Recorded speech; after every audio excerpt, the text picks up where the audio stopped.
Kepler 22b is a real planet in the habitable zone of a sun-like star, and it's 600 light-years away, far enough that even our fastest spacecraft are basically standing still. In this video, we're going to stop hand-waving and actually run the numbers, from today's rockets to fusion, laser sails, and antimatter, to answer one hard question: how long would it really take us to get there? But before we continue, please subscribe to the channel to give your support.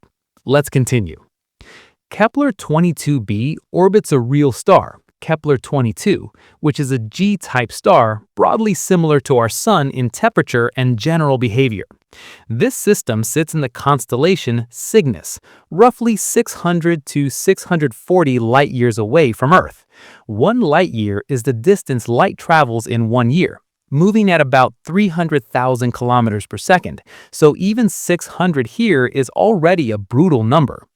Kepler 22b takes about 290 Earth days to complete one orbit, so its years a bit shorter than ours, and it orbits at a distance where the energy from its star could keep water in a liquid state, at least in principle. That region is what astronomers call the habitable zone, not a guarantee of life, just a range where surface temperatures are not automatically frozen or boiled away. So the first blunt question is, what kind of world are you actually aiming at if somehow you could send a probe there? Kepler 22b has a radius about 2.1 times that of Earth. That means its diameter is a little more than twice Earth's, and its volume is several times larger. In simple terms, it is clearly bigger than Earth, but not in the same giant class as gas planets like Neptune or Jupiter. When scientists try to estimate its mass using the limited data we have, they get a range of values, from a few times Earth's mass up to around 10 times. We do not have a precise measurement yet, which is why you will hear two different pictures. In one picture, with a lower mass, Kepler 22b could be a super-Earth, a rocky planet with a solid surface, maybe covered in deep global oceans and thick clouds. In the other picture, with a higher mass and more volatiles, it could be more like a mini Neptune, with a thick gas envelope, high pressures, and no solid ground in the sense you care about for walking around. That split is important because it controls the kind of mission you even dream about. If Kepler 22b is rocky, you think in terms of landers, rovers, maybe future habitats. If it is more like a mini Neptune, you think about atmospheric probes and floating platforms. Right now, with the data we have, both scenarios are still on the table. The only solid facts are its orbit, its radius, its star type, and its rough temperature range. Everything else, surface, oceans, atmosphere composition, is still uncertain. But there is an even harsher point hiding underneath. Does any of that even matter if the distance is so extreme that you can never realistically go there? This is where your everyday sense of distance stops working. A light year is about 9.46 trillion kilometers, which is roughly 5.88 trillion miles. Multiply that by 600, and you get a distance of about 5.7 times 10 to the power of 15 kilometers. That is a number with 15 zeros after it. Instead of staring at zeros, convert it into something your brain recognizes. Take a normal car on a highway, cruising at 100 kilometers per hour, around 60 miles per hour. No traffic, no speed limits, no refueling, no sleep. You just drive hour after hour, forever. At that speed, to cross 600 light-years, you would need on the order of 60 to 70 billion years. The age of the universe right now is around 13.8 billion years. So a simple car at highway speed would need several times the entire age of the universe to cover the distance to Kepler 22b. That is how extreme this gap is. So once you see that, you have to ask a more serious question. With a distance that big, is it even meaningful to talk about surface details, weather, or life if you have no way to ever get close? Before asking whether Kepler 22b has clouds, continents, or biology, you have to ask a simpler, harsher question. Can anything that fits our current idea of a spacecraft actually cross 600 light-years in a time that matters to humans? It is not enough to say maybe in the far future. You have to pin it down. Are we talking thousands of years, millions of years, or more? Because those ranges mean completely different things for what kind of mission and what kind of civilization you're talking about. That leads straight to the real core of this video, the thing most people skip. When you say, how long would it take us to get to Kepler 22b, you're really asking how different propulsion technologies, from basic rockets to speculative fusion and antimatter systems, perform when you plug them into a 600 light-year baseline. Chemical rockets, nuclear thermal rockets, nuclear electric drives, fusion pulses, laser-driven sails, antimatter rockets, even extreme concepts that push close to the speed of light. They all have to face the same simple test. Take their actual or proposed top speed, divide the distance by that speed, and see what kind of travel time you get. Then add the problem that you don't just want to pass through the system at insane speed. You want to slow down and stay there, which roughly doubles the energy requirements. To even have a meaningful conversation about that, you have to define the mission in clean terms. The mission is this: you launch a spacecraft from something like 21st century Earth, maybe scaled up by a few centuries of progress, and you want that craft to arrive in the Kepler 22 system not just as a blur, but as a controllable vehicle with enough energy and propellant to decelerate, enter some kind of orbit, and explore the planet and its star in detail. You are not allowed shortcuts that break known physics, so no warp drive, no jump gates, no faster-than-light tricks. You are allowed to push existing physics as hard as you want. High exhaust velocities, high power levels, big laser arrays, fusion reactions, even annihilation of matter and antimatter. But every step has to stay inside the rules of relativity and energy conservation. Once you set the mission that way, a deeper question appears. When you say, how long would it take us, who exactly is us? Is us you alive today, hoping to see data in your lifetime? Then almost any realistic number beyond a few decades might as well be infinite. Is us your civilization, over centuries maintaining a long-running project, like building cathedrals or running a scientific observatory? Then maybe hundreds or thousands of years can still be meaningful. Or is us your species over many thousands of years, where missions become heritage objects passed down from generation to generation? For a distance of 600 light-years, the answer won't fit inside a single human lifetime, so you're forced to think on the scale of cultures, languages, and entire epochs. And that's the pressure point that will drive everything that follows. On one side, you have Kepler 22b, a real, potentially temperate exoplanet in a real star system, sitting in a range where liquid water could exist. On the other hand, you have hard limits: the speed of light, the insane size of interstellar distances, and the energy required to push any payload to a useful fraction of that speed. Between those two, you will see exactly how brutal the numbers are, and exactly what kind of technology and what kind of timeline you would need to even think about sending something there. So here's the next step that raises the tension. If a simple car already needs longer than the age of the universe to get to Kepler 22b, what happens when you plug in the speeds of our fastest real spacecraft, the probes we have already launched, and ask honestly, how long would they take? You hear that we already have record-breaking spacecraft, so why can't we just point one at Kepler 22b and go? Right now, the title of fastest human-made object belongs to a probe called Parker's Solar Probe. It dives close to the sun and uses gravity to sling itself to extreme speeds. At peak, it moves at about 687,000 kilometers per hour, roughly 426,000 miles per hour. In simpler terms, that is about 191 kilometers per second, or around 0.064% of the speed of light. For anything built by humans, that is extreme speed, crossing the distance between major planets in months instead of years. The important point, though, is that even this bullet is still crawling compared to light. Light does 300,000 kilometers every second, so Parker's 191 kilometers per second is a tiny fraction of that. It feels fast because you compare it to planes and cars, not to the actual limits set by physics. So the honest question is, when you take this record-breaking speed and push it against the true distance to Kepler 22b, what kind of travel time do you really get?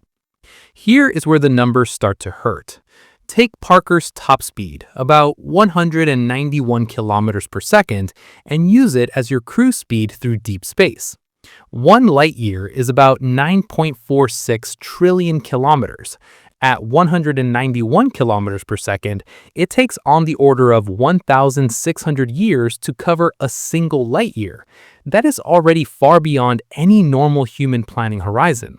Now, scale that up to 600 light-years. Multiply that roughly 1,600 years by 600, and you land near 950,000 years, close to 1 million years of travel, even if you could somehow get up to that speed quickly and hold it steadily the whole way. When you hear that number, you have to compare it to something clear. Modern humans, Homo sapiens, have been around for maybe 200,000 to 300,000 years. So a Parker-class flight to Kepler 22b would take several times longer than our entire species has existed. During that journey, continents would shift, climates would flip, languages would rise and vanish. And remember, this is using the fastest speed we have ever achieved, not the average speed of normal missions. So you have to ask, if the record holder still needs close to 1 million years, what do the older, slower probes look like on this scale? You probably know the names Voyager 1 and Voyager 2 and maybe New Horizons because they show up in documentaries as the pioneers of the outer solar system. It's easy to think of them as insanely fast. Voyager 1 is moving at about 17 kilometers per second, roughly 61,000 kilometers per hour, around 38,000 miles per hour, as it drifts through interstellar space. New Horizons, the Pluto probe, cruises at around 14 kilometers per second, a bit over 50,000 kilometers per hour. Now, put those same speeds on the 600 light-year baseline. At about 17 kilometers per second, Voyager 1 would need on the order of 17,000 to 18,000 years to cross a single light year, and something like 10 to 11 million years to cover 600 light years. New Horizons, slightly slower, pushes that up into the 12 to 13 million year range. We're talking about a time span longer than the entire history of our species. On these scales, a Voyager or New Horizons class probe is effectively frozen in place when you look at the galaxy. So the next question hits you. If even famous fast probes are this slow in galactic terms, why not just build bigger rockets, add more boosters, and brute force higher speeds? This is where a frustrating limit shows up. Rocket launches already look extreme. Thousands of tons of propellant stacked under a few tens of tons of payload. Think of a giant booster like the Saturn V or the current heavy-lift rockets. Most of what you see on the launch pad is fuel tanks and engines, not useful spacecraft. When you say just strap more boosters on, you're asking the rocket to lift not only more payload, but also its own extra fuel and structure. As you add more fuel, the rocket gets heavier, so you need even more fuel just to push the extra mass. The returns fall off very quickly. Gravity is pulling down the whole time.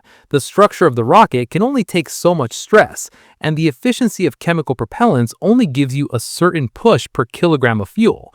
With current technology, launch vehicles are already close to the practical limits of how much propellant you can throw under a payload and still have the thing survive launch. So scaling that up by a factor of 10 or 100 just to get a bit more speed doesn't get you anywhere near what you need for interstellar flight. You end up burning huge amounts of fuel for a modest gain in final velocity, and you're still in the millions of years regime for a target like Kepler 22b. So with honest, flown hardware, the verdict is simple and harsh. Using Parker-class speeds, you're in the roughly 1 million year bracket. Using Voyager or New Horizons class speeds, you're in the 10 million year bracket. That's not a long mission. That's effectively never if your reference frame is human history, culture, or any realistic space program. This is your first big broken assumption. You think spaceflight is fast because Mars transfers take a few months, Jupiter missions take a year or two, and even Pluto only took about 9 years. Those sound like epic journeys, and they are inside the solar system. But against 600 light years, they barely register.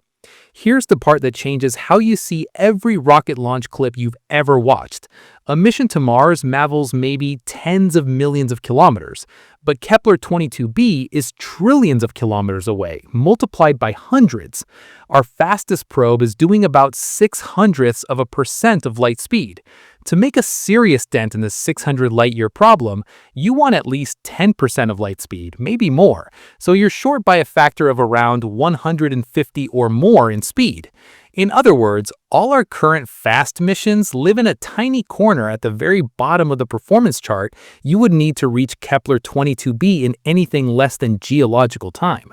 So the tension ramps up. If turning the dial all the way up on chemical rockets and clever gravity assists still leaves you facing millions of years of travel, what exactly is stopping you from just pushing harder? And what piece of rocket physics is about to tell you that you need a completely different kind of engine to have any real shot at that distant planet?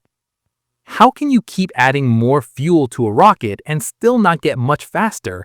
And why does that single fact almost kill any serious plan to reach Kepler 22b? The answer sits inside one core idea in rocketry: the relationship between how fast your exhaust comes out the back, how much fuel you carry compared to payload, and how much speed you can gain overall.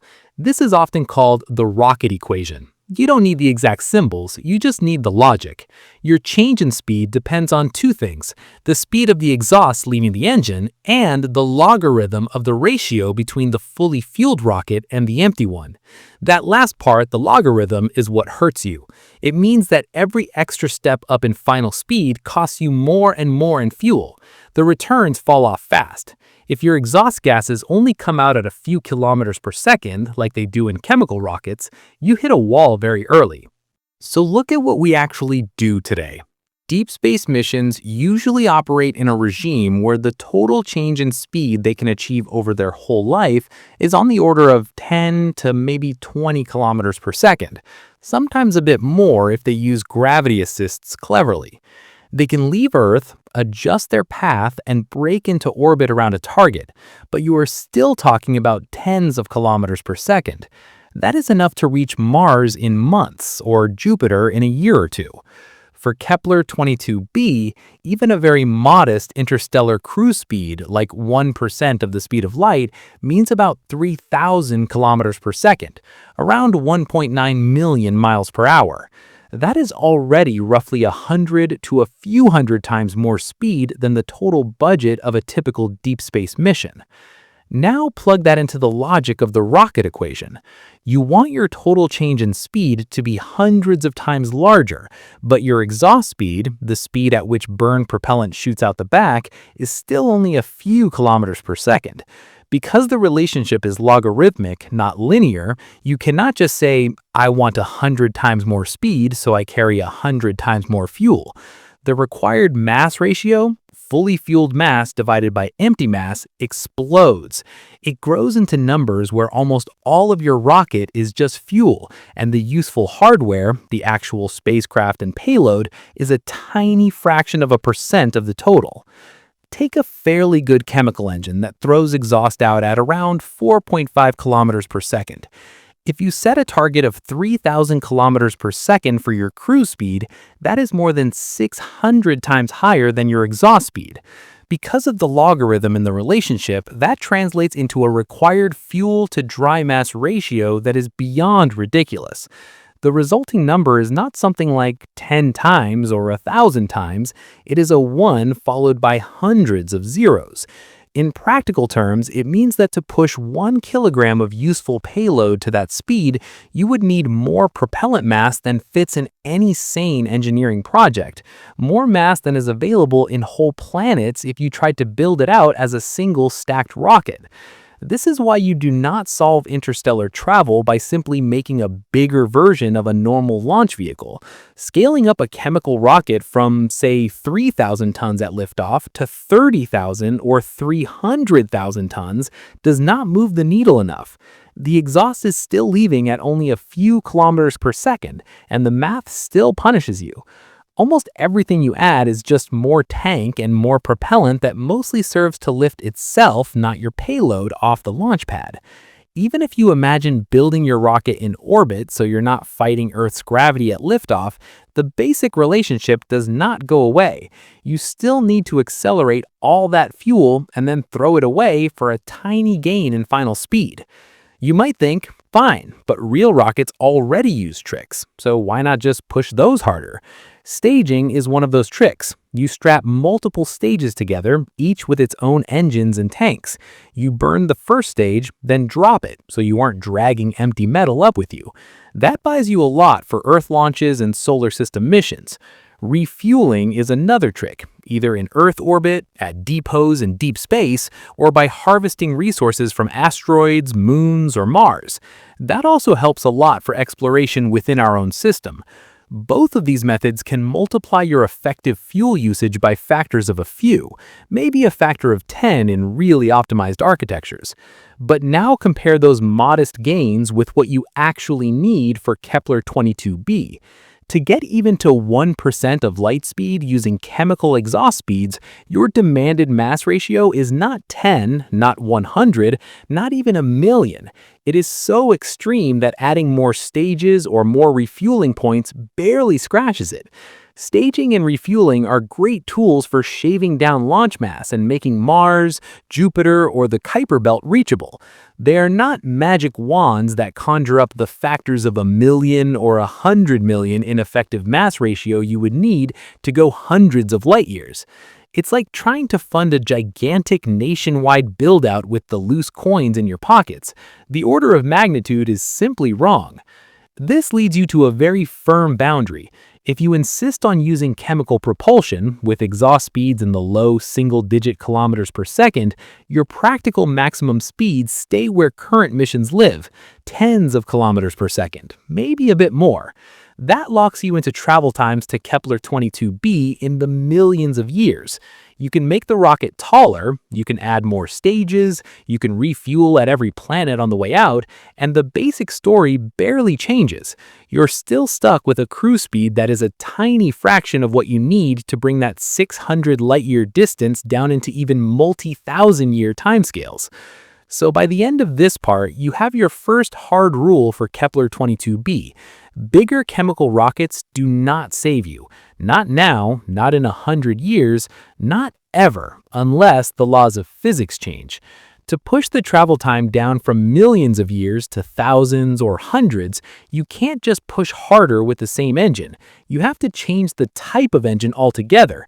You must raise the exhaust speed by orders of magnitude, move from fire to fission, from breaking chemical bonds to breaking atomic nuclei, or even beyond that. And that sets up the next level of the problem. If bigger chemical rockets are dead on arrival for serious interstellar flight, does switching from burning fuel to splitting atoms finally move Kepler 22b out of the never category, or does it just change the way you lose? Nuclear thermal rockets are the first serious step beyond chemistry. Instead of burning hydrogen with oxygen, you run liquid hydrogen through a nuclear reactor, heat it up to extreme temperatures, and throw it out the back as exhaust.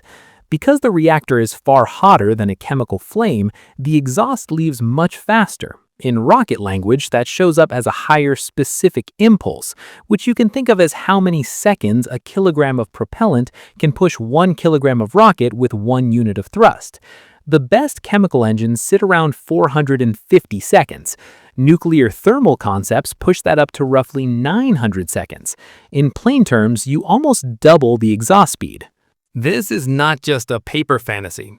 In the 1960s and 1970s, the United States ran a program called NERVA. Engineers built real nuclear thermal engines, fired them on the ground, and measured the performance. They were messy and never flew, but they proved the basic idea. Heat hydrogen with fission, get much higher exhaust velocities than chemistry can give you. So the natural question is, if you plug that into the same rocket math that crushed chemical rockets, how much faster does it really make you in deep space? And does that meaningfully touch a 600 light-year journey? Doubling the exhaust speed makes the rocket equation a bit friendlier. For the same ratio of full mass to empty mass, your total possible change in speed roughly doubles. If chemical deep space missions can manage total speed changes of, say, 10 to 20 kilometers per second, a well-designed nuclear thermal ship might get into the range of a few dozen to maybe around 100 kilometers per second, especially if you combine it with gravity assists. Compared to Voyager 1's modest 17 kilometers per second, 100 kilometers per second sounds like a big jump. In miles per hour, that is about 360,000 kilometers per hour, over 220,000 miles per hour. Very fast by human standards. But when you compare it to the speed of light, 300,000 kilometers per second, 100 kilometers per second is only about 3/100ths of 1% of light speed. So even with nuclear thermal propulsion, you are still crawling on a galactic scale. Now rerun the Kepler 22b trip with that new cruise speed. Take the same 600 light-year distance, roughly 5.7 times 10 to the power of 15 kilometers, and divide by 100 kilometers per second. You get a travel time of about 1.8 million years. If you push hard, use very aggressive staging, and somehow get to 200 kilometers per second, you can cut that down to around 900,000 years. That is a factor of a few better than what you get with a Parker Solar Probe class speed, but the basic verdict does not change. You're still talking about close to 1 million years of travel. No civilization we know of, no language, no technology standard remains stable for even a tiny fraction of that time. Nuclear thermal rockets turn tens of millions of years into around 1 million years, but they do not bring Kepler 22b into the range where any realistic human planning makes sense. So maybe you switch to a different nuclear trick. Nuclear electric propulsion takes a reactor, uses it to generate electricity, and then feeds that power into very efficient electric thrusters, such as ion engines or Hall effect thrusters. These engines throw propellant out the back at tens of kilometers per second, far faster than chemical exhaust, and they can run for months or years. NASA has already flown missions like this. The Dawn spacecraft, for example, used ion propulsion to visit Vesta and Ceres in the asteroid belt. The thrust is tiny. It feels more like a gentle push than a violent rocket launch. But over time, the continuous acceleration adds up to a large change in speed. Even if you push nuclear electric designs hard, with large reactors, optimized thrusters, and very light spacecraft, you are still living in the hundreds of kilometers per second neighborhood at best. Maybe you reach 200 or 300 kilometers per second in some optimistic future design, which is about 0.1% of light speed. The numbers for Kepler 22b do not forgive that. At 300 kilometers per second, your 600 light-year trip still takes roughly 600,000 years.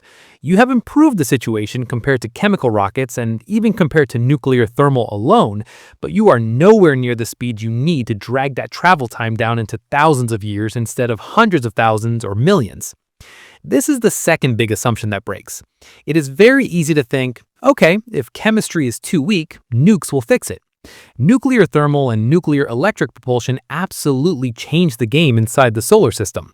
They can cut Mars travel times, make outer planet missions more flexible, and turn complex multi-target tours into something manageable. They are powerful tools for building a serious spacefaring civilization around our own sun. But when you place them against the 600 light-year baseline, they barely chip away at the wall. The scale of the problem is too big. You shave a few zeros off the travel time, then you still stare at a number that might as well be forever from a human point of view. So now you're in a tighter corner. Chemical rockets lock you into tens of millions of years. Nuclear thermal and nuclear electric might cut that down to around 1 million years, maybe a few 100,000 if you are extremely optimistic. In every case, Kepler 22b remains not just far away in space, but far away in time. It sits across a gulf that traditional rockets, even nuclear-powered ones, simply cannot cross in a meaningful way. That means your next step has to be more radical. You can't just heat the same propellant more efficiently, you have to change the energy source itself, move from splitting heavy atoms to fusing light ones, and start talking about engines that tap the same process that powers the stars themselves. So the tension jumps again. If swapping fire for fission only cuts your Kepler 22b travel time from tens of millions of years to around 1 million years, what happens when you light up fusion drives and push your ship to a significant fraction of light speed, and does that finally drag the journey down into thousands of years instead of hundreds of thousands or millions? So if fire and fission aren't enough, what happens when you use the same process that powers the stars themselves? Does fusion finally move Kepler 22b out of the million-year prison? Fusion drives are the first time you're honestly talking about exhaust coming out at thousands of kilometers per second instead of just a handful. Concepts like Project Daedalus and Project Icarus take a light fuel mix, things like deuterium and helium-3, and fuse them in controlled bursts behind the spacecraft. Each burst throws hot plasma out the back at a huge fraction of light speed, and that momentum kicks the ship forward. In the 1970s, engineers in the British Interplanetary Society ran the numbers for Daedalus. Their goal was simple and brutal: build an unmanned fusion ship that could reach a nearby star, Barnard's star, in about 50 years, cruising at something like 12% of the speed of light. That level of performance is completely different from chemical or nuclear thermal rockets. Instead of talking about 10 or 100 kilometers per second, you jump to tens of thousands of kilometers per second. Fusion fuel holds far more energy per kilogram than chemical propellants. You're not rearranging electrons and molecules anymore, you're changing atomic nuclei, which releases orders of magnitude more energy. In principle, that lets you give each kilogram of exhaust a staggeringly high speed, and that's exactly what the rocket equation has been demanding from you the whole time. The obvious question is, once you finally hit these fraction of light speed numbers, how much does the Kepler 22b travel time drop? Take a clean, round case. 10% of light speed. Light moves at about 300,000 kilometers per second, so 10% is about 30,000 kilometers per second, around 18.6 million miles per hour. At that speed, you cover 1 light year in about 10 years, as seen from Earth. Multiply by 600, and a run to Kepler 22b comes out to roughly 6,000 years, again, in Earth's frame. That is still older than recorded human history, which sits in the 5,000 to 6,000 year range from the first cities to now. But notice what changed. You are no longer talking about millions or tens of millions of years. You are now in kiloyears. Thousands of years, a range you can actually put on a human history timeline and still see both ends. But this upgrade comes with a brutal price tag. Project Daedalus was not a sleek rocket like you see in movies. On paper, it was a multi-stage machine with a total mass around 50,000 tons, most of that frozen fusion fuel pellets. To get that fuel, the design assumed you would mine the atmospheres of gas giants like Jupiter for helium-3, a rare isotope on Earth. The engine itself had to contain plasma at tens of millions of degrees, trigger rapid fusion reactions in a controlled way, and channel the resulting blast into a directed exhaust without melting the structure. On top of that, the ship had to survive a constant storm of high-energy neutrons that damage normal materials on a microscopic level. In simple terms, you are no longer building a rocket in the old sense. You are building a mobile fusion power plant, roughly the mass of a small city block, and then throwing it between the stars. Even if you accept that engineering nightmare, you still run into a cold fact. Fusion does not magically make Kepler 22b close. At 10% of light speed, the trip is about 6,000 years. If you somehow push to 20% of light speed, which is extremely ambitious for fusion, you cut that down to roughly 3,000 years. Those are huge improvements, but they are still multi-millennium journeys. If you launch in the year 2500, you arrive in the year 5500 or 8500. 100 or more generations live and die while the ship is in flight. You personally, and everyone you know, are long gone before the probe even reaches the halfway point. So, at these speeds, the question changes shape. It is no longer, can I go, because the answer for an individual human is simply no. The question becomes, who is the mission actually for? At 0.1c to 0.2c, travel time to Kepler 22b sits in the 3,000 to 6,000 year range, and the only meaningful traveler is your civilization or your entire species. That pushes you into a completely different mission architecture. A human crew on board would not be going on a trip. They would be founding a moving world that has to stay alive for dozens of centuries. That is the generation ship concept, a vast, closed habitat where people are born, live, and die in transit, with no one seeing both departure and arrival. You might also talk about cryogenic suspension, freezing or deeply slowing down biological processes so that the same individuals wake up at the destination. Or, more realistically in the near term, you drop the idea of sending fragile biological bodies at all and send only machines, highly autonomous probes that can repair themselves, adapt, and explore when they arrive. At zero point 0.1 C, with a 6,000-year cruise, a purely robotic payload is far easier to imagine than a multi-millennia human society sealed inside a metal shell. Any way you slice it, the cargo manifest for a fusion starship bound for Kepler 22b looks nothing like a Mars mission. It looks like a seed for a new branch of your species, or a seed for a self-sustaining robotic civilization. So, fusion does something important and uncomfortable at the same time. It cuts the travel time to Kepler 22b from numbers that feel completely meaningless, millions of years, down into thousands of years that you can at least say out loud and compare to real human history. But in doing so, it also forces you to admit that interstellar journeys at those speeds are not personal adventures. They are acts by a species thinking on timescales far beyond anything we've ever built. And that leads to the next, sharper tension. If fusion can give you thousands of years, not millions, what happens if you push even harder, tap the full energy locked in matter itself, and start talking about antimatter rockets and ultra-relativistic speeds? Can you ever drive that Kepler 22b travel time down into hundreds of years instead of thousands? And what new problems appear when you try? What happens if you stop carrying fuel at all and try to push a spacecraft with nothing but light? Does that finally give you the speed you need for a place like Kepler 22b? The basic idea behind beamed sails is exactly that. Instead of loading a rocket with propellant, you build a huge array of lasers back home, on Earth or in space. You then attach an ultra-thin, ultra-light sail to a tiny payload, shine those lasers on the sail, and let photon pressure do the work. Each photon carries momentum, and when a massive beam of them hits the sail and reflects, it pushes. The payload itself is stripped down to almost nothing, basically a tiny chip with cameras, sensors, and a radio, plus the sail. Total mass? Grams, not tons. No fuel tanks, no engine, no big structure. Projects like Breakthrough Starshot are built around this approach. The plan is stark.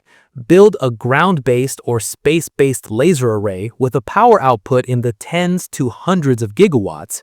Focus that beam onto a few meter sail connected to a chip-sized probe and accelerate it extremely hard for a few minutes. The sail feels a continuous shove from the light, and because it is so light, the acceleration can be thousands of G. A human would be crushed instantly at those levels, but a chip-sized payload doesn't care. All of the heavy infrastructure stays near Earth. The actual spacecraft is just a tiny disposable dart riding a beam. So, the immediate question is, if you can push that hard with light, what kind of speed do you get, and what does that do to the journey to Kepler 22b? Starshot's target speed is around 15 to 20% of light speed. Light travels at about 300,000 kilometers per second, so that's target is roughly 45 to 60,000 kilometers per second, around 28 to 37 million miles per hour. At that speed, you cover 1 light year in about 5 to 7 years as seen from Earth. For Starshot's near-term goal, Proxima Centauri, at about 4.2 light-years, that means a travel time in the range of 20 years, plus about 4 more years for the radio signal to get back. Now, stretch that up to Kepler 22b's distance. Take 600 light-years and divide by those 5 to 7 years per light-year. You end up with a travel time in the range of 3,000 to 4,000 years. That is still longer than recorded human history, but you have made another major jump. you are no longer talking about 10 million years or a million years or even 6,000 years like the fusion case at zero point 0.1 C. You are now solidly in the low thousands of years, the kilo-year band. That is still completely out of reach for any individual human, but as a species-level project, it starts to look like something you can actually write down and compare to historical scales. But then the next problem hits you. Can you push anything bigger than a gram-scale chip to those speeds with the same method? In theory, yes. The physics of photon pressure does not care whether your sail is pushing a gram or a ton, as long as your sail can handle the intensity and stay properly aligned. In practice, the power you need to accelerate a heavier payload quickly grows into insane territory. To get a small sail and chip to zero point 0.2 C, Starshot already needs a laser array drawing on the order of 100 gigawatts, comparable to the output of many large power plants combined. If you scale the payload up by a factor of 1,000 or a million and keep the same acceleration profile, the power demand skyrockets into the hundreds of gigawatts to terawatt range and beyond. At that point, you are not talking about a single nation spinning up a few reactors. You're talking about an entire planetary civilization building massive power infrastructure dedicated to star launches. This lines up with what people call the Kardashev scale. A Type 1 civilization uses most of the energy available on its home planet. A Type 2 civilization taps directly into the power of its star, maybe with structures like Dyson swarms. A serious beamed sail pipeline to send kilogram or ton-scale probes to Kepler 22b at a significant fraction of light speed demands late Type 1 at minimum, with designs drifting into early Type 2. In other words, your engine is now a global or even stellar megaproject, not a rocket sitting on a pad. Even if you accept that and say, fine, we will become that kind of civilization, there is another critical catch. Braking. Starshot's reference mission does not slow down at the target. The probe arrives at Proxima Centauri still moving at about 0.2 C, screams through the system in a matter of hours, takes as many snapshots and measurements as it can, and then heads off into the dark, never to be seen again. That is acceptable for a nearby star where the whole trip only takes a few decades. For Kepler 22b, the numbers are more brutal. You wait 3,000 to 4,000 years, your gram-scale probe finally reaches the system, and then it has only minutes to hours inside the interesting zone before it is gone.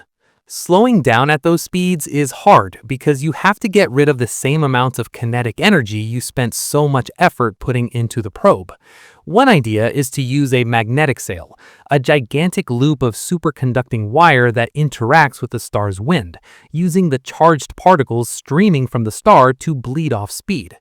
Another is a photon sail working in reverse, turning around and reflecting the destination star's light to act as a brake. Both methods could work in principle, but they require huge sail areas, careful alignment, and long braking distances, adding more centuries or millennia to the mission. And for Kepler 22b specifically, you have no way to build a matching laser array at the destination to help you slow down, because that is exactly what you are trying to reach in the first place. So beamed sails give you a trade you cannot avoid. You solve the propellant problem. The ship does not carry its own fuel, and you can hit very high speeds with tiny payloads. In exchange, you take on a gigantic engineering project back home, orders of magnitude above anything we have built, and you inherit a brutal braking problem at the far end. For nearby stars, maybe you accept a flyby. For a planet 600 light-years away, a flyby after 3,000 years feels like a cruel joke. But at the same time, the numbers are honest and important. With beamed sails, the Kepler 22b travel time is in the thousands of years, not millions. The trip is no longer physically absurd. It's just brutally hard and civilization scale. So here's where the tension spikes. You now have three classes of drive on the table. Chemical and nuclear systems lock Kepler 22b behind millions of years. Fusion and beamed sails drag it into multi-thousand-year ranges. Still too long for individuals, but not automatically impossible for a species. The obvious next step is uncomfortable. If you want to cut that 3,000 to 6,000 year travel time down into the hundreds or low thousands, you have to push even closer to light speed.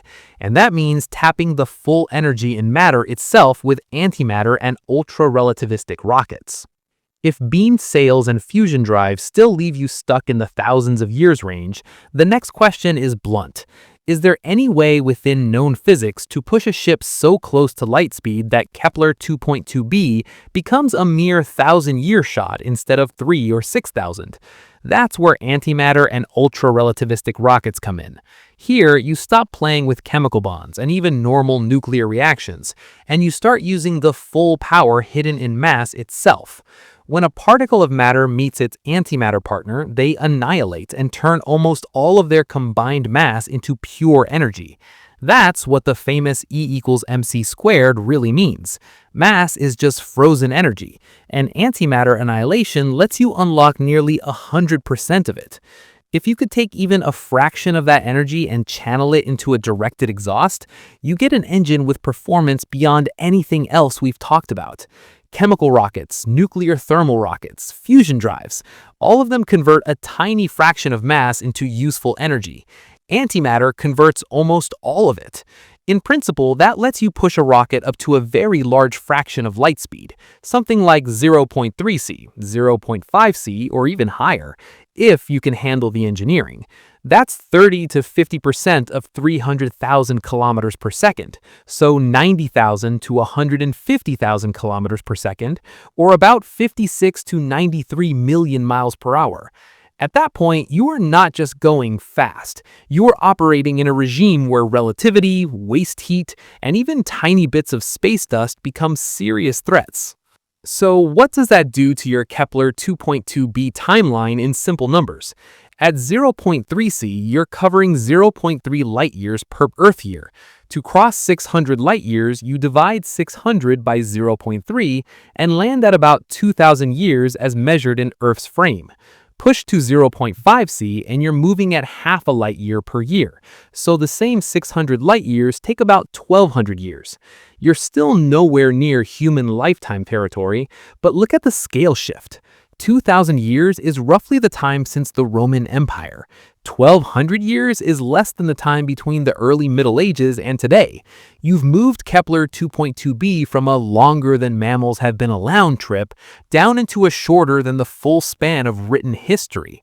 It's still huge, but now you can relate it to actual human epochs.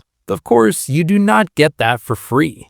The fuel problem you thought you solved by going from chemicals to nuclear and then to beam sails comes back in a nastier form, this time as raw energy. To accelerate a massive ship to 0.5 C and then slow it back down at the other end, you need an enormous amount of energy. Even for a relatively modest payload, say a 1,000-ton starship including structures, shielding, habitat, and systems, the kinetic energy at 0.5 C is on the order of 10 to the power of 20 to 10 to the power of 21 joules. That is comparable to the total energy human civilization uses over many years or even decades at current global levels.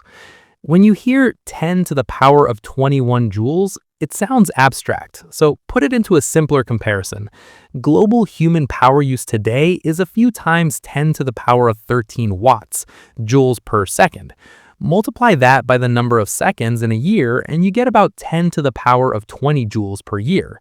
So giving one big starship a one-way push to 0.5 C is like pouring the entire world's energy budget into that ship for several years, and then you still have to find a similar amount to slow it down at Kepler 22b.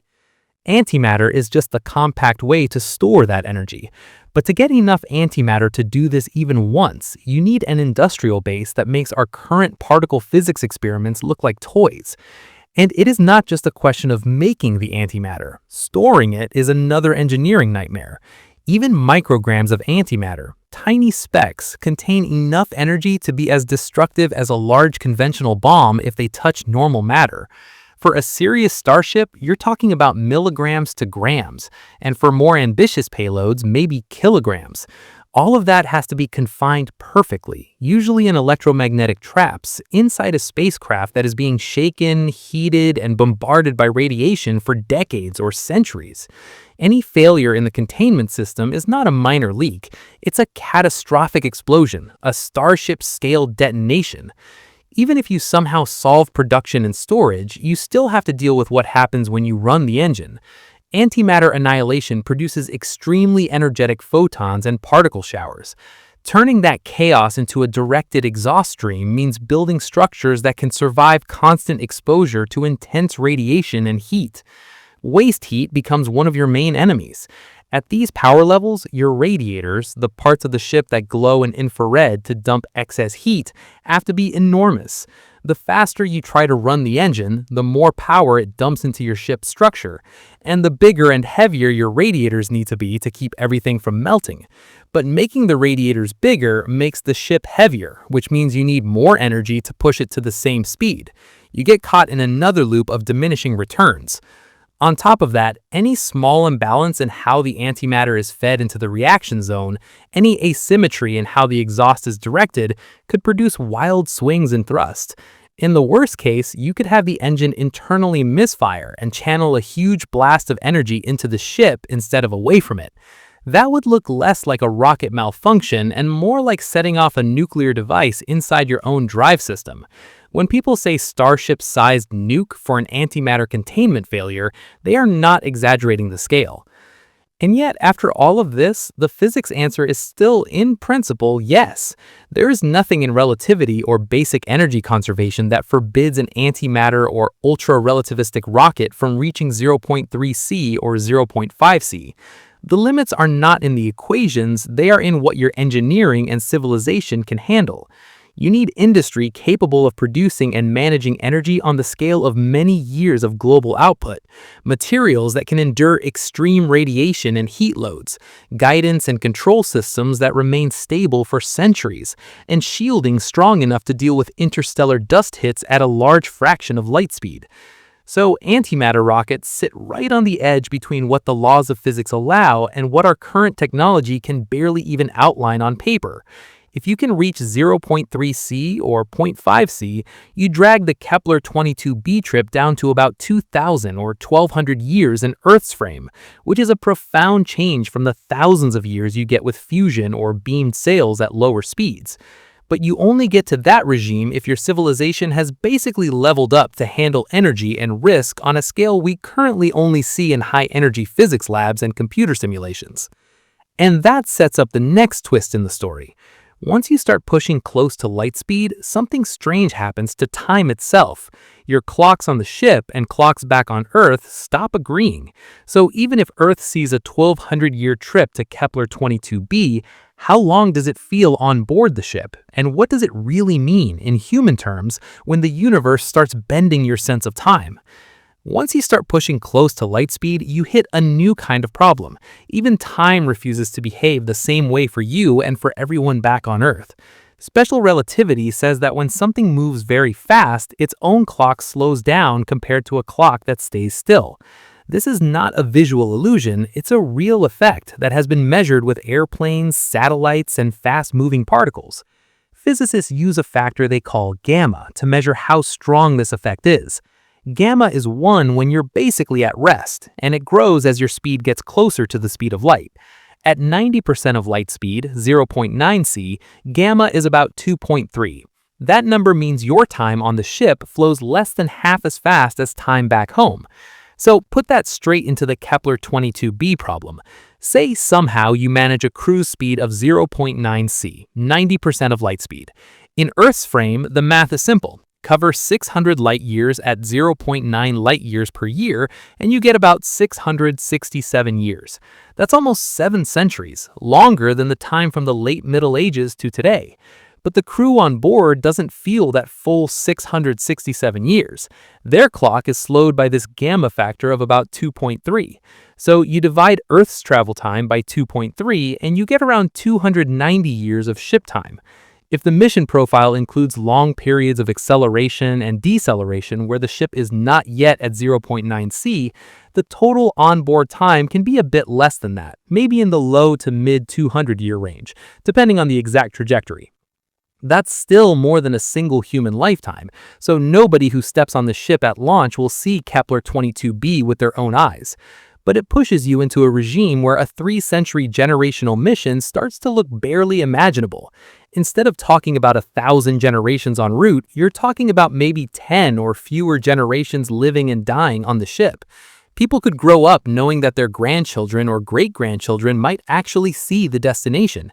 The journey is still extreme, but it's not as hopeless as the multi-millennium cases you get at lower fractions of light speed.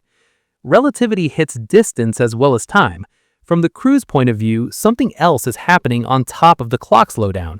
The distance to Kepler 22b itself shrinks along the direction of travel. This is called length contraction. The faster you move relative to something, the shorter that distance looks in your own frame. The same gamma factor that slowed your clock also tells you how much the distance compresses. At 0.9c, where gamma is about 2.3, the 600 light-year gap in Earth's rest frame looks more like 600 divided by 2.3, around 260 light-years in the ship's frame. That means the crew is not just experiencing time slower, they're actually traveling through a universe that is, from their perspective, shorter in the direction of motion. They're not cheating the speed of light, they're still moving below c. The trick is that the geometry of space-time itself is different for them. In Earth's view, it takes 667 years to cover 600 light-years at 0.9c. In the ship's view, it takes roughly 290 years to cover about 260 light-years at the same speed. Both views are internally consistent, both obey the same physical laws, but they don't agree on the separation between launch and arrival in space and time. Now, bring communication into this picture and it gets even more uncomfortable. Assume your ultra-fast ship does reach the Kepler 22 system and starts sending data home. Even if it arrives in under 300 years of onboard time and around 700 years of Earth time, every signal it sends after arrival still has to cross 600 light-years of space at the speed of light. That is another 600 years per message, one way.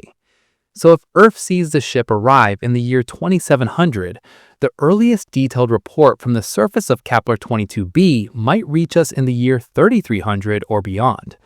If anyone ever tried to come back, their return would land more than 1,000 years after launch in Earth's frame.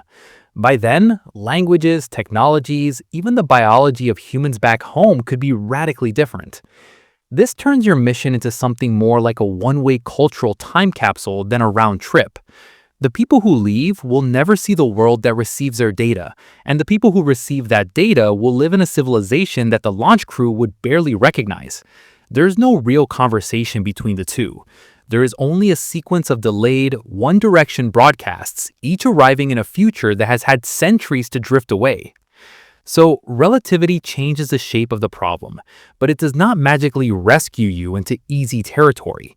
It does not let you reach Kepler 22b in 10 years as seen from Earth, and it does not let a normal human lifespan cover both departure and arrival.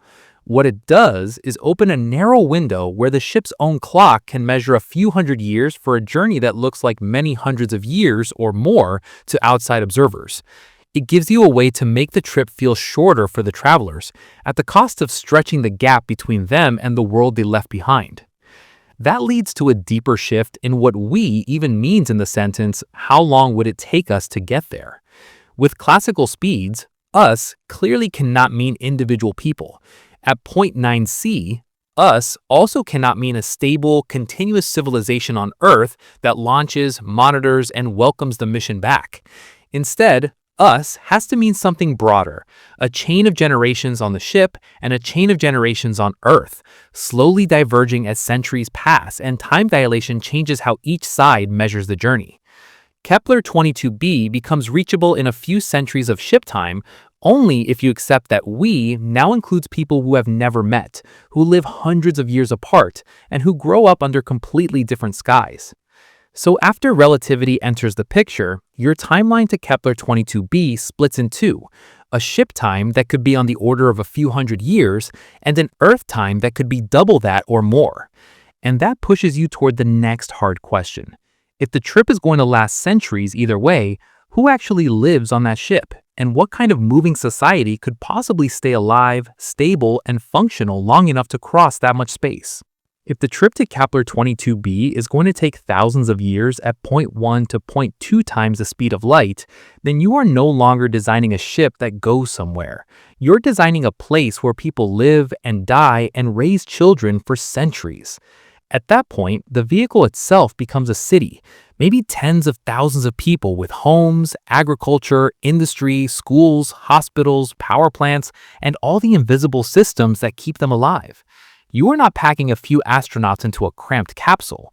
You are building a self-contained world with artificial gravity from rotation, closed air and water loops, and long-term genetic health to avoid inbreeding problems over many generations. It is closer to planning a space-borne nation than configuring a spacecraft. That is where the life support problem stops being how many oxygen tanks do we need and becomes how do we copy the parts of Earth that matter. On the International Space Station, you can resupply oxygen, water, and food from Earth on a regular schedule. On a generation ship heading toward Kepler 22b, there are no resupply flights. Every molecule of air, every drop of water, every gram of nutrients has to circulate again and again for hundreds or thousands of years.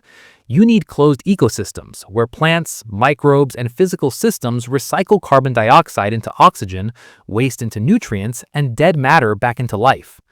On Earth, we tried something like that in a tiny scale with projects such as Biosphere 2, sealing a small number of people inside a closed habitat and watching how stable the loop was. Even over a couple of years, with the full support of outside engineers and a planet's worth of backup resources nearby, that proved extremely hard. Oxygen levels drifted, nutrient balances shifted, and the experiment showed just how fragile a closed living system can be. Now scale that up to a starship that has to run for thousands of years under constant radiation, random micrometeorite impacts, and slow mechanical wear on every pump, filter, and pipe. It is obvious that one ecosystem is not enough. You need redundancy everywhere, multiple overlapping life support loops, and the industrial ability on board to manufacture replacements, tools, and spare parts from raw materials carried with you or recycled from broken structures. So the biosphere math becomes ruthless. You are not just packing food like a camping trip. You are packing soil, seeds, genetic banks, industrial machinery, mining and refining gear for onboard resources, and the knowledge to maintain and adapt all of that as conditions change. In metric terms, you might be talking about millions of tons of habitat and infrastructure. In familiar terms, that's the mass of a large city, carried inside a hull that has to survive 0.1 C impacts with dust and constant thermal cycling. And the bigger the ship gets, the more shielding it needs, the more structure it needs, and the more thrust you need to push it to interstellar speeds. Even if you solve the hardware, you still have to face what thousands of years do to culture. At 0.2 C, the travel time to Kepler 22b is around 3,000 years in Earth's frame. That is more time that separates you today from the people who built the Egyptian pyramids. On that span on Earth, languages diverged into whole families. Empires rose and fell. On a generation ship, the same forces will act on a smaller, more fragile society. Traditions will evolve, values will drift, and the original mission orders will start to look like ancient myths instead of practical instructions. By the time the ship actually arrives at the Kepler 22 system, the people on board might barely remember why their distant ancestors launched in the first place, or they might reinterpret that purpose in completely new ways. So now, that opens serious questions about continuity and control. How do you keep the mission objective alive for 100 generations without turning the ship into a rigid, oppressive regime that smothers creativity and adaptation? If you give people full freedom, you risk cultural drift to the point where a later generation decides the mission is pointless or even harmful and sabotages it. If you try to lock everything down, you create pressure that could erupt as mutiny, civil conflict, or apathy. There is no way to pull over or call for outside help in interstellar space. One serious breakdown in governance, one large-scale conflict can destroy the mission permanently. So now the design problem includes sociology. You need governance systems that can handle disputes fairly, share power, adapt to new conditions, and still hold on to a core purpose. You need education systems that teach not only science and engineering, but the history and reason for the voyage, in a way that still makes sense to kids born 15 or 20 generations after launch. You need legal and social tools that prevent small conflicts from scaling up into ship-killing crises. All of that has to function under constant stress, in a sealed metal world with no external escape route and a background level of danger that never goes away. When you put all of these layers together, the meaning of the question, can we send people to Kepler 22b on a generation ship, becomes very specific. It is not simply, can we build a big hull and a fusion or antimatter drive? It is, can we create a self-repairing, self-governing, self-educating society in a box and have it remain functional for 3,000 to 6,000 years at 0.1 to 0.2 times the speed of light? The engineering problems and the social problems are equally dangerous. A failed heat radiator and a failed justice system both have the same end result. People die and the mission ends. So in this regime, the honest answer to how long would it take us changes. At 0.1 C, travel time to Kepler 22b is roughly 6,000 years. At 0.2 C, it is about 3,000 years.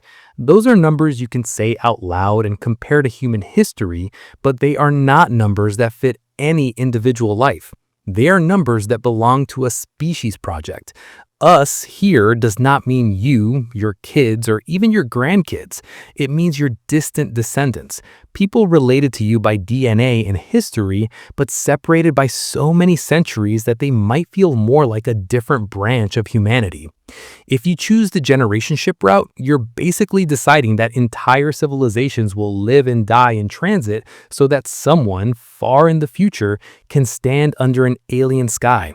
And even if you accept that level of commitment, there is a further threat waiting outside the hull, one you cannot vote away or negotiate with.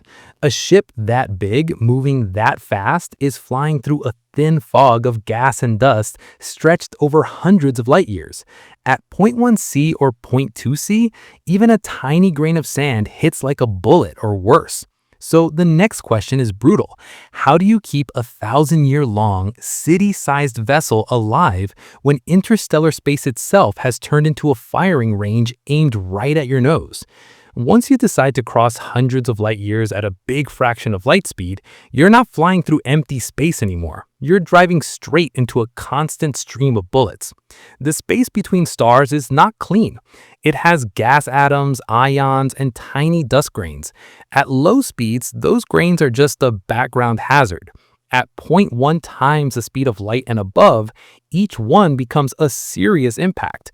Take a dust grain with a mass of just a few micrograms, lighter than a speck of sand on your finger. At around 0.1 C, roughly 30,000 kilometers per second, that grain hits with kinetic energy in the same ballpark as a rifle bullet. Push up to 0.3 C, 0.5 C, or even 0.9 C, and that same tiny grain starts to carry energy more like a small explosive charge. It can punch through armor, vaporize metal, and throw fragments into your ship's interior. That is for one grain. Now think about how many of those you meet. The interstellar medium near the sun has, on average, around 0.1 to 1 atom per cubic centimeter, plus larger dust particles scattered throughout. That does not sound like much, but over the distances we're talking about, it adds up. A ship with a cross-section of just a few hundred square meters, flying 600 light years at 0.1 C or faster, plows through a volume of space so large that the total number of particles it collides with is staggering. Most of those are individual atoms. They hit like gentle sandblasting. But the dust grains, the bigger clumps, are the real threat. Over the whole journey, you're looking at head-on collisions with trillions of particles at extreme speeds. It's natural to say, fine, we'll just put thick armor on the front, make the hull stronger, and tank the impacts. That is the naive fix, and it fails fast when you run the numbers. Every extra centimeter of armor adds mass. More mass means you need more thrust and more energy to reach the same speed. That means bigger engines, more fuel, more structure, and often more surface area for dust to hit. It becomes another feedback loop. You add armor to survive going fast, and then you need to scale up the entire ship to push that armor, which gives you more to protect. If you overdo it, you end up with an armored brick that's too heavy to accelerate to the speed you wanted in the first place. So the shielding strategy has to be smarter than make it thick. One idea is the Whipple shield, something already used today on spacecraft and the International Space Station. The concept is simple. You put a thin sacrificial layer in front of your main hull. When a particle hits that thin layer at high speed, it shatters and spreads out into a cloud of smaller fragments and vapor, which then hit the main wall over a wider area, reducing the damage. For interstellar speeds, you might use multiple layers, spaced out, forming a kind of sandwich of thin plates and empty gaps.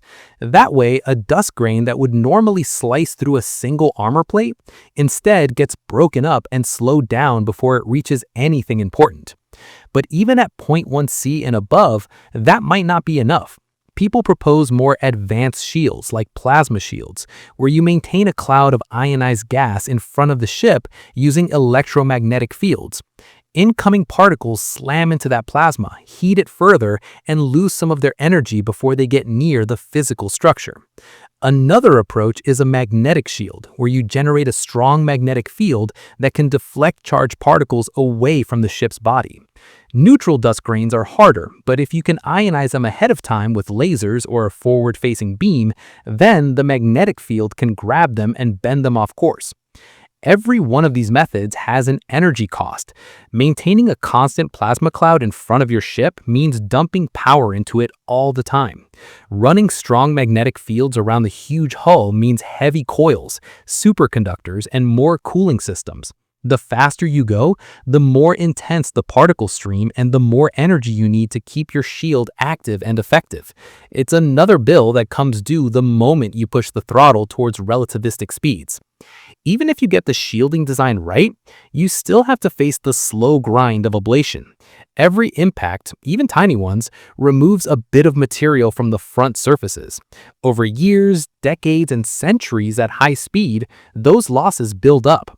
At 0.3 C, for example, constant high-energy sandblasting by atoms and dust could strip away meters of material from an unprotected leading edge over the full 600 light-year trip. That is why many designs propose a sacrificial forward shield, a big slab or stack of material, maybe made of ice, regolith, or layered composites, whose only job is to sit at the front, take the hits, and slowly erode away. In metric terms, this could mean thousands or millions of tons of shield mass over a long mission. In everyday terms, you're literally feeding your ship's nose into a slow grinder made of space dust for centuries. All of this shielding does not just affect safety, it feeds directly back into travel time.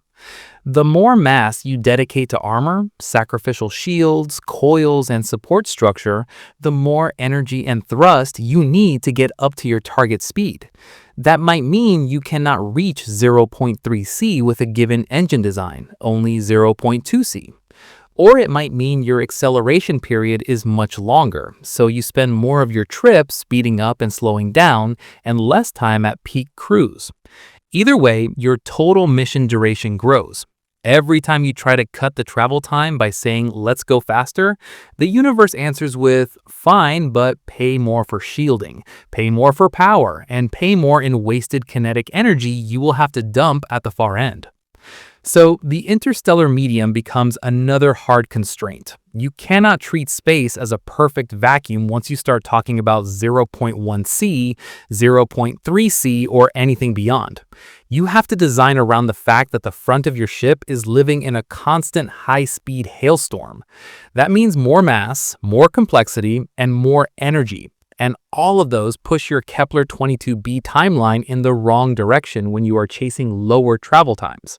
And even if you somehow build this armored, shielded, relativistic city and keep it alive for thousands of years, there is still another subtle problem waiting for you far ahead, a problem that has nothing to do with engines or armor. Kepler 22b itself is not staying put while you crawl toward it. Its star is moving through the galaxy. Its orbit has uncertainties, and the tiny aiming error now can mean missing by billions of kilometers centuries later. So the next pressure point is clear. How do you target a moving, partly unknown planet 600 light years away well enough that you do not spend all that time and energy and then fly right past the system? How do you aim at a target that will not be in the same place by the time you get there, when by the time you get there means thousands of years from now? Kepler 22b is not nailed to the sky. Its star, Kepler 22, is orbiting the center of the Milky Way, just like our sun does. It has its own motion across the sky, what astronomers call proper motion, and it is also bobbing up and down through the galactic disk. Over a few years, that barely matters. Over a few thousand years, it shifts by light years relative to the sun. So when you launch a ship toward Kepler 22b, you are not aiming at where it is today. You're aiming at where that whole star system will be millennia from now, after it and the sun have both moved along their orbits. That immediately turns your trajectory problem into a long-term prediction game. You have to know Kepler 22's path through the galaxy with high precision, and you have to project that motion forward for the full travel time, whether that's 3,000 years at 0.2 c or 6,000 years at 0.1 c. A tiny error in the star's velocity today, even a few meters per second off in some direction, becomes a positional error of billions of kilometers by the time your ship arrives. So you're not just planning a simple straight line. You're essentially throwing a dart in 3 dimensions at a target that's moving, curving, and being tugged by the gravity of other stars and clouds on the way. And that's just the star. The planet itself is doing its own thing. From our observations, we know Kepler 22b has an orbital period of about 289.9 Earth days.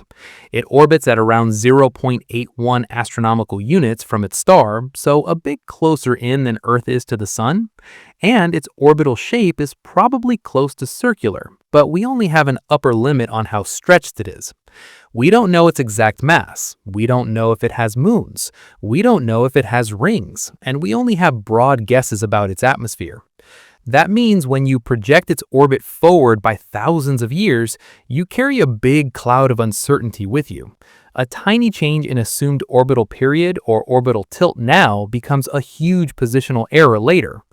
Being off by a fraction of a degree in orbital phase can mean missing the planet by millions of kilometers at arrival.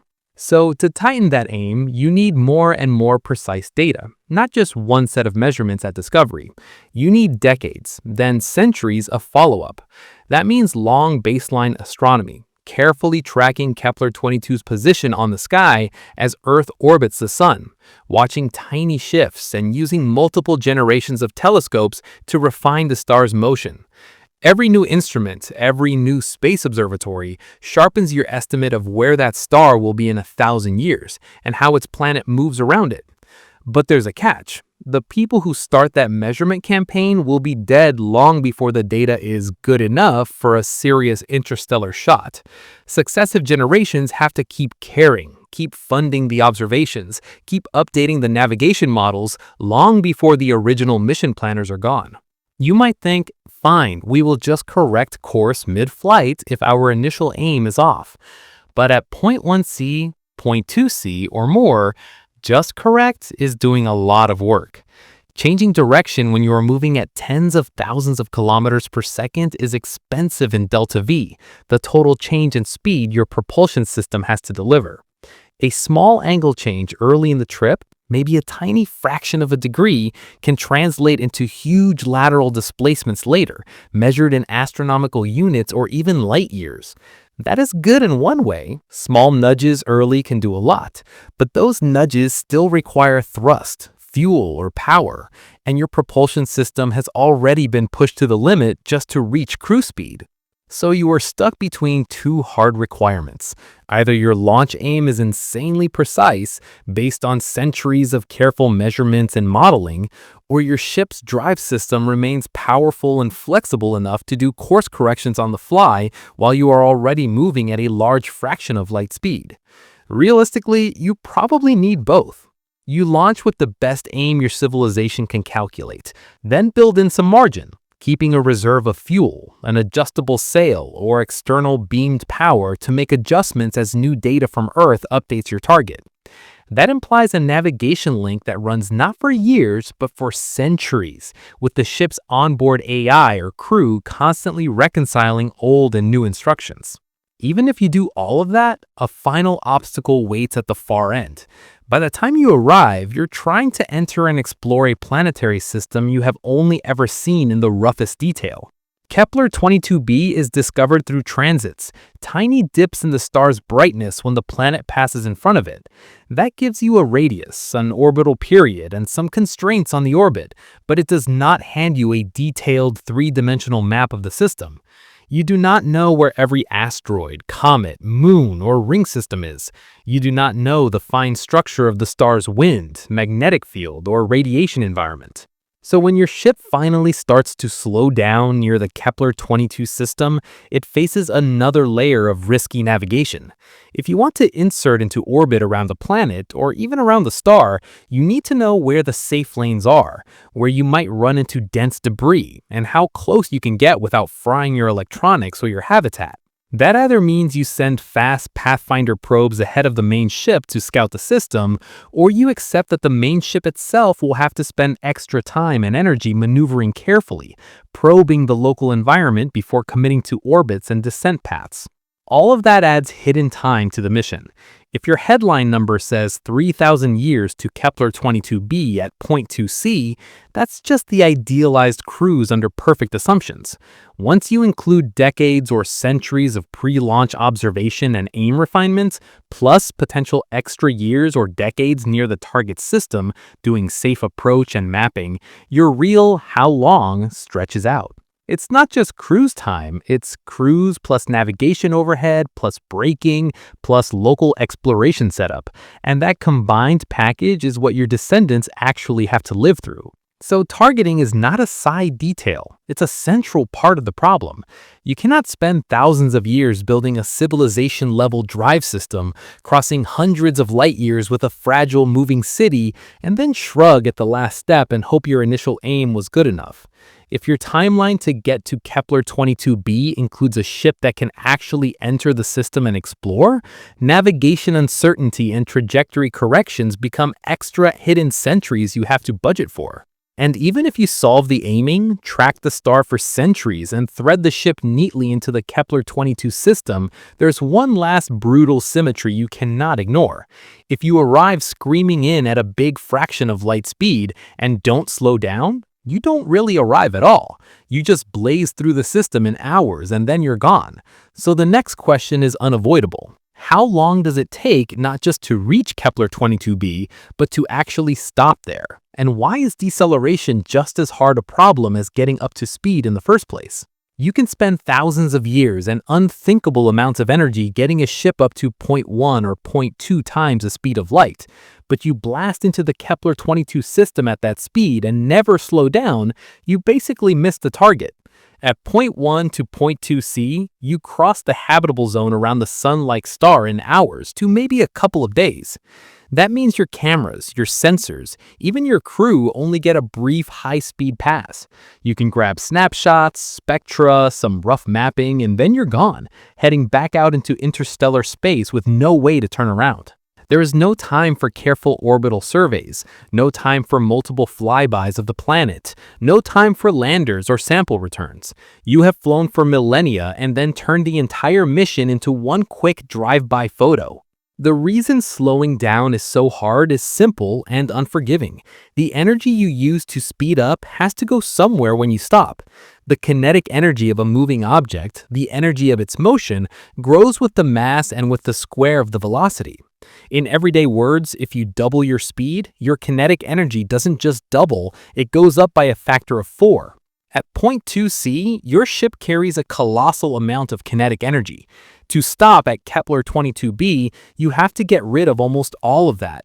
You can dump it into exhaust by firing your engines in reverse, or you can transfer it to magnetic fields, sails, or the surrounding plasma, but you cannot dodge the bill. Energetically, deceleration is about as expensive as acceleration. If it took a huge fuel budget and centuries of careful thrusting to get to cruising speed, you should expect a similar scale of effort to come to rest at the destination. That's why a lot of serious interstellar mission concepts put so much focus on braking systems that don't rely on carrying more propellant.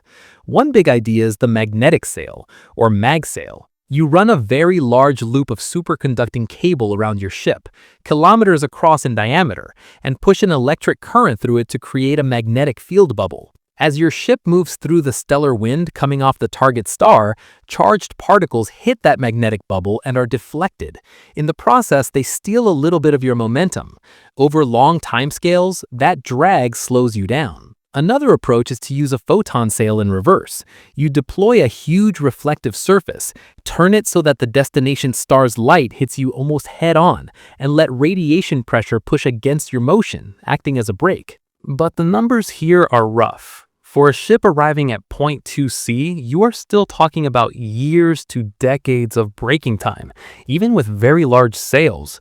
And large here means areas in the hundreds to thousands of square kilometers.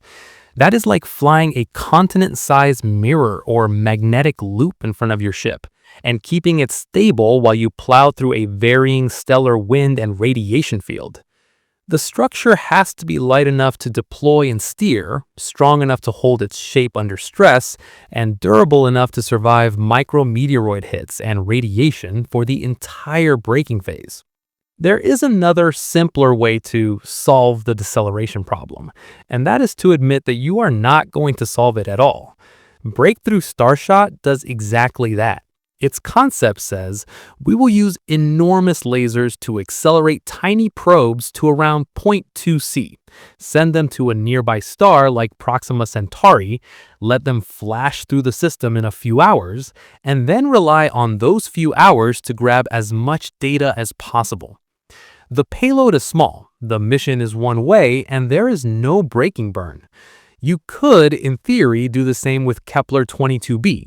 You accept a 3,000 to 4,000 year cruise, send a swarm of gram-scale probes, they screen through the system once, capture images, spectra, maybe some rough mapping of the atmosphere, and beam that information back toward Earth for another 600 years of signal travel time.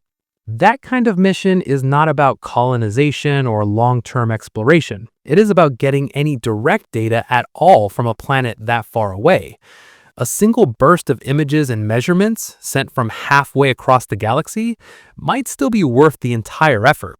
But if your goal is to put a ship into orbit, land probes, maybe even build permanent habitats, then a flyby simply does not count as getting there. You actually have to park in the system, which means you cannot ignore deceleration. Once you accept that, the travel time question becomes more complicated. You can no longer say 3,000 years at point 2c and be done. You have to add the braking phase to the cruise phase. If your ship accelerates for a few hundred years, cruises for a few thousand, and then decelerates for another few hundred, your total mission time might land somewhere between 6,000 and 8,000 years at point 1c, or around 3,000 to 4,000 years at point 2c, with very aggressive sails and braking schemes. And that's assuming everything goes right. No large course corrections, no major system failures, and no delays while you sort out unexpected conditions in the target system. If you push into the even more extreme regimes with antimatter rockets or ultra-relativistic sails reaching 0.3c, 0.5c, or more, the numbers shift again. Higher cruise speeds cut the pure transit time, but they also increase the kinetic energy you have to dump. That means braking gets harder, not easier. To keep the total mission time under something like 2,000 years, you need very clever combinations of high-energy drives and external braking methods. You might arrive at the Kepler 22 system still moving at some fraction of light speed, deploy a huge mag sail, and spend decades or centuries bleeding off momentum against the star's wind and interstellar medium before you are slow enough to drop into orbit. So when you ask how long would it take us to get to Kepler 22b, the honest, full answer is not just distance divided by speed. It's time to accelerate plus time to cruise plus time to brake, plus whatever overhead you need for navigation and local exploration. You cannot treat braking as an afterthought. For any mission that actually intends to stay at Kepler 22b, deceleration is half the job in energy terms and in time. And once you put that full package together, another practical question appears. If these journeys are always measured in thousands of years and braking correctly at the far end is so hard, does it ever make sense to send humans first, or is the only realistic first wave a cloud of fully autonomous robotic probes that do not care about journey length, comfort, or long-term life support? If the goal is simply to get eyes and instruments into the Kepler 22 system, why would you risk sending fragile, heavy humans at all when you can send something much smaller and tougher? The first thing we send to Kepler 22b will not be people, it will be chips and sensors. A human-rated Starship needs radiation shielding, food, water, air, gravity systems, medical care, all of it. A gram-scale probe needs none of that. You can stick a tiny camera, a spectrometer, some memory, and a radio on a chip. Attach a sail just a few meters across and blast it with lasers up to 0.2 times the speed of light. That little package can survive accelerations of thousands of Gs, forces that would turn a person into paste. And it can run on milliwatts of power from a tiny radioactive source or a very efficient battery. So at a practical level, the path of least resistance is clear. First, we learn to throw these miniature scouts across interstellar space. Then we even think about kilometer-long generation ships. A gram-scale probe is like a bullet with a brain, small enough to mass produce, simple enough that losing a few is acceptable, and cheap enough that you can send a whole swarm targeted at the same system. If a few fail, the others still carry the mission. That is a very different risk profile from one giant ship carrying tens of thousands of lives. But even with those advantages, you run into a new, nasty kind of delay. The speed of light itself becomes your bottleneck for communication. Suppose your probe rides a beamed sail at 0.2 C and reaches Kepler 22b in 3,000 years. Once it gets there and starts sending data, every single message, every image, every spectrum takes about 600 years to reach Earth, because the system is about 600 light years away. That is your latency budget, 600 years per message, one way. There are no real-time conversations. You do not send a turn left command and expect the probe to respond. You send an instruction, and whoever receives its reaction is 6 centuries in your future. That turns the whole mission into a one-shot time capsule. The probe arrives, does its job, and beams home as much data as physics allows before it dies. The people who launched it will be long gone. The people who receive the data will live in a civilization that might not even speak the same language. There is no back and forth. There is just a single flood of information recorded at Kepler 22b and decoded on Earth centuries later. Because of that, any probe you send to Kepler 22b has to be able to think for itself in a serious way. It cannot wait for instructions from mission control because mission control is centuries away in both directions. The probe has to decide what to look at, which features on the planet are worth zooming in on, when to risk a close pass, and when to stay safe. If something breaks, it has to diagnose the fault and repair or reconfigure itself without help. That means onboard AI, not in the casual marketing sense, but in the hard sense of a system that can handle navigation, science target selection, engineering decisions, and long-term maintenance on its own. In effect, you are launching a tiny, independent scientific civilization on a chip. Its software will start in the state you give it. Then it may update itself as it learns, maybe even evolve its own strategies over the centuries. By the time it reaches Kepler 22b, its decision-making process could be quite different from what the launch team originally coded. You need to be comfortable with that, because you have no way to reset it halfway through the mission. You are trusting this tiny machine to be your eyes, your judgment, and your survival instincts, thousands of years away and hundreds of light years out. So where do humans come in, if at all? It is hard to justify putting biological bodies on a multi-millennia starship without strong evidence that the destination is worth the sacrifice. That's where the probes set the stage.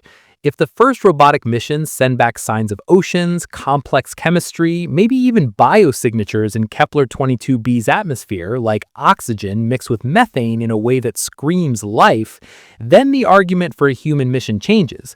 Future generations could look at that data, see a world that is clearly active, maybe even inhabited, and decide that committing a generation ship or a relativistic colony vessel is worth the cost. In that scenario, humans follow the robots, not the other way around. The robots go first because they are cheaper to launch, easier to accelerate, and don't care how long the trip takes. They map the system, sample the radiation environment, identify stable orbits, and maybe even drop atmosphere probes if the design allows it.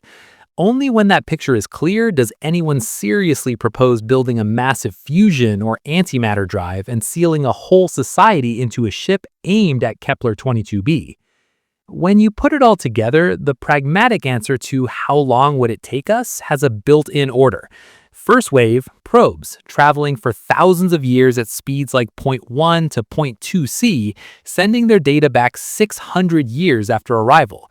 Second wave, if it ever happens, humans on larger, slower, more complex ships, probably taking similar or longer times but launched with much more information about what waits at the far end. So us, in this context, is layered. The very first we to reach Kepler 22b will be machines acting on our behalf. The biological we might only come much later, if at all, riding behind the trail of data those tiny chips send home. And even before you build the first probe, there's another barrier you have to cross, one that has nothing to do with rockets or sails and everything to do with power. To run giant laser arrays, build fusion drives, or make meaningful antimatter, your civilization has to control energy on a scale we are nowhere near today. So the next piece of the puzzle is simple and harsh. Before you ask how long is the trip, you have to ask how long until we're even powerful enough as a civilization to launch something like this at all. You can't talk about going to Kepler 22b until you stop thinking in power plant units and start thinking in civilization units. Every serious concept you've heard so far, beam sails, fusion drives, antimatter rockets, have one thing in common. They all demand power on a scale that makes today's global grid look like a starter kit. Breakthrough Starshot, just to push gram-scale sails toward the nearest star at about 0.2 times the speed of light, talks about laser arrays in the 100 gigawatt range.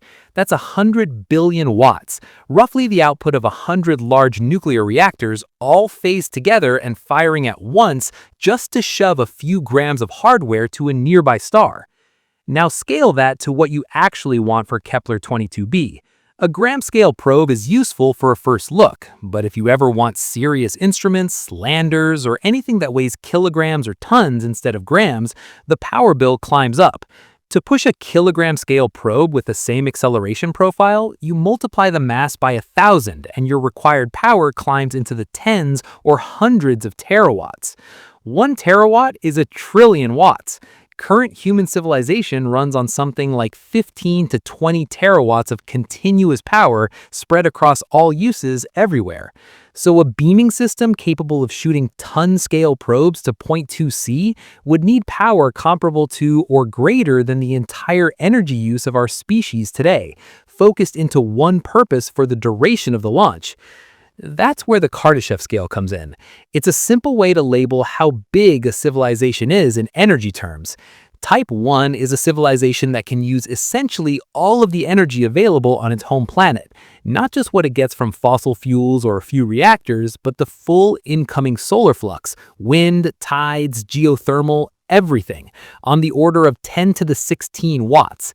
Type 2 is a civilization that can use a significant fraction of the output of a star, on the order of 10 to the 26 watts, maybe with structures around the star, like solar collectors, Dyson swarm style. Type 3 is a civilization that taps into the energy of an entire galaxy. Where are we now? Roughly at a small fraction of Type 1. We are nowhere near using all the power that hits Earth from the sun. For a sustained pipeline of relativistic missions, firing off ships or sails at point 1 to point 2C on a regular basis, you need to be at least in late Type 1, edging into Type 2. That means not just more power plants, but huge space-based infrastructure, solar collectors spanning orbital rings, massive fusion grids, maybe asteroid-scale reactors or solar farms. In other words, a civilization that thinks of terawatts the way you think of kilowatts in your house today. Then ask a very practical question. How often could that civilization afford a Kepler 22b shot? If a single 0.2C launch of even a small ton-scale interstellar probe consumes as much energy as humanity currently generates in months, you cannot launch one every Tuesday. In the early interstellar era, you're probably looking at something like one major mission per century, or even per few centuries, each one debated, funded, and built like a World War-level project. These launches become defining events, with economics and culture wrapped around them, not quiet engineering exercises. To get a feel for the cost, translate it into human terms. Take a 1,000-ton Starship, which is light for something carrying heavy shielding, structure, and systems. Pushing that mass to 10% of light speed gives it a kinetic energy of roughly a few hundred quintillion joules. That is a few times 10 to the power of 20 joules. Global human energy use in a single year is on the order of 10 to the power of 20 joules as well. So just giving 1,000-ton ship a one-way boost to 0.1C, ignoring all inefficiencies, requires energy comparable to decades of our current total usage, depending on how you run the numbers. And remember, engines are not ideal. Real systems waste energy as heat, radiation, and inefficiencies in conversion. Beamed sails lose power through imperfect optics and scattering.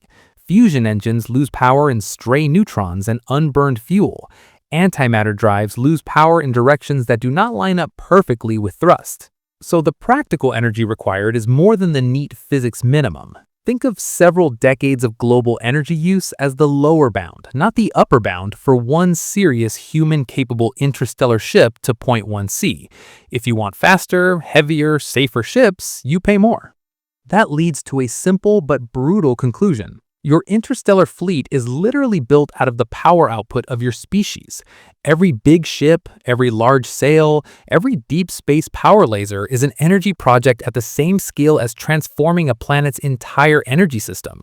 You cannot keep your current lifestyle, double it, and then casually layer interstellar launches on top. You have to reorganize how your entire civilization generates, stores, and uses energy. That is not just an engineering problem. It is a social and economic transformation that takes centuries by itself. So when you ask, how long would it take us to get to Kepler 22b, there are actually two timelines stacked on top of each other. One is the flight time, the thousands of years you have already seen for various drive concepts. The other is the ramp-up time, the centuries or millennia it will take to climb the energy ladder from where we are now to a point where building fusion starships or terawatt-class beam arrays is even possible, let alone routine. The travel clock does not start at launch. It starts when your civilization decides that interstellar travel is worth dedicating a significant fraction of its total power to, and then spends generations building the infrastructure to do it.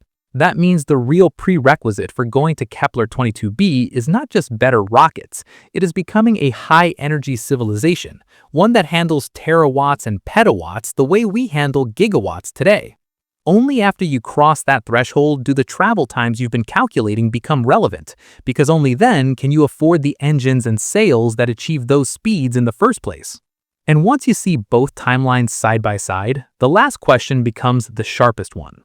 Given everything you've just walked through, from million-year chemical trips down to thousand-year fusion and antimatter journeys, and from today's weak energy base up to a future Type 1 or Type 2 civilization, what is the honest, full answer to how long would it take us to get to Kepler 22b in both Earth time and ship time? So after all of that, you can finally say the quiet part out loud. How long would it actually take us to get to Kepler 22b, not in theory pieces, but in blunt numbers you can line up next to each other? Start with where we are today, because that's the baseline your brain keeps trying to cheat with. Take something like the Parker Solar Probe, our current speed champion, hitting around 191 kilometers per second, roughly 0.064% of light speed, about 426,000 miles per hour. At that speed, you're looking at roughly a million years to cross 600 light years. Swap that for Voyager class speeds, around 17 kilometers per second, about 38,000 miles per hour, and the travel time jumps to 10 million years or more. That is not just long, that is so far outside any human frame of reference that mission duration stops meaning anything. With today's technology, Kepler 22b is effectively unreachable. It is not a target, it's a backdrop. Now, move one step up, into tech that serious engineers have at least sketched in detail, even if we can't build it yet. Fusion drives that reach around 10% of light speed, 0.1 C, beamed sails hitting around 0.15 to 0.2 C for chip-sized payloads.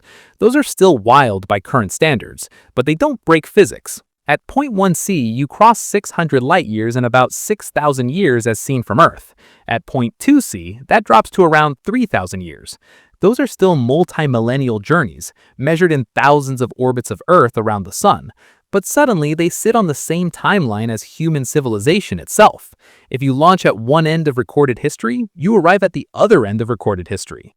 Even so, these speeds are only realistic for very light robotic probes or huge generation ships, because the energy cost for a human-capable starship is brutal. Then push everything to the edge of what physics allows without cheating. If you somehow manage antimatter rockets or ultra-relativistic sails that can cruise around 0.5 C, half the speed of light, your Kepler 22b trip shrinks further, down to around 1,200 years in Earth's frame. At 0.3 C, it's about 2,000 years. If you really slam into the upper zone, 0.9 C, 90% of light speed, you can bring the Earth frame travel time down to roughly 667 years. Time dilation then steps in and cuts the onboard time to around 300 or less. That is still 3 centuries, still longer than the single lifetime, but shorter than the span from the late Middle Ages to now. These are the post-human engineering scenarios, where your material science, energy production, and control systems are operating right up against the edge of what the equations say is possible. Once you see that whole range, you realize there isn't one answer to how long. There are 2 sets of answers, depending on who's asking. From the Earth's point of view, from the outside, the times run from about a million years with today's best probes down to hundreds or a bit over 1,000 years for ultra-fast near-light-speed ships. In numbers, Earth frame goes from effectively forever at our current 0.006 C to around 6,000 years at 0.1 C to around 3,000 years at 0.2 C to about 1,200 years at 0.5 C and maybe around 600 to 700 years at 0.9 C. There is no way to push it lower than about 600 years without breaking the speed of light, because that limit is hardwired into spacetime. Inside the ship, the story is different, but not magically easy. At our current speeds, the onboard time is so huge that it might as well be infinity. Nobody lives that long, and no society stays stable for millions of years in a can. At 0.1 C, onboard time is still in the thousands of years, completely outside an individual human life. At 0.2 C, you're still in the low thousands of years. Only when you move into the very high fractions of light speed, 0.5 C to 0.9 C, does relativity start to cut the ship's clock down into hundreds or low thousands of years. So in ship time, ambitious but physics-respecting drives might eventually give you numbers like 3,000 years at 0.1 C, 1,500 years at 0.2 C, maybe around 300 to 500 years at 0.9 C. Better, but still demanding multiple generations, generation ships, or cryogenic sleep. So every time you upgrade the propulsion, the numbers shrink, but one thing never changes. You never beat the speed of light, and you never get Kepler 22b down to a 10-year round-trip fantasy. There is no version of this where you launch in your 20s, walk around on Kepler 22b, and come home for retirement. The physics simply doesn't allow that combination of distance and speed for biological humans in normal bodies and normal frames of reference. And that leads to the real punchline. Kepler 22b is not just a faraway planet. It is a measuring stick for what kind of species you would have to become to treat a 600 light-year journey as a normal engineering problem. With who we are now, with our current rockets, energy budgets, and institutions, the honest answer to how long will it take us to get there is effectively never. A million-year flight time might as well be an infinite wall for us. With who we might become if we learn to push fusion or beam sails to 0.1 or 0.2 C, or even push antimatter drives toward 0.5 C and beyond. The answer compresses into something like a few thousand years, down to a few hundred years of travel, plus however long it takes to build the civilization that can afford to do it. So when you say that question again, how long would it take us to get to Kepler 22b? The cinematic, honest version sounds like this. With the tools we have now, effectively never. The travel time is in the millions of years. With the tools we could in principle build if we become a high-energy, space-building, star-manipulating civilization, somewhere between a few thousand and a few hundred years of flight, layered on top of centuries or millennia of development just to reach the starting line. This video is for educational or entertainment purposes only, and information provided in the video may be incorrect. If you enjoyed the video, consider subscribing to the channel and like the video.